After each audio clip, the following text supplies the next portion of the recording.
Hi friends, I am Tilak. You're watching TechMint Be Unique, and today we are going to see how to insert the pound currency symbol on your Google Slide mobile. And if you are new to this channel, make sure to click on subscribe button below. We just quickly move on to the video. So how to insert the pound symbol, currency symbol on your Google Slide mobile. So I just opened this slide here and just going to edit the slide. So how to insert the pound symbol? So instead of that, you can just click on this plus symbol. There is no insert symbol option here. Instead of that, you can use your keyboard to insert the pound symbol. So I just using Google keyboard, double tap on the box here where that you want to insert it. Just click on this number section. So here you will see the pound symbol. There is a hide and click here.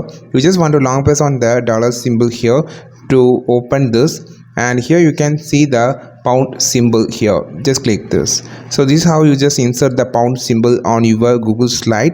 And another way, you can just click switch between this now symbol, and here also you can insert the pound symbol on your Google Slide. I think this video helped you a lot. Like this video, share this video, subscribe this channel.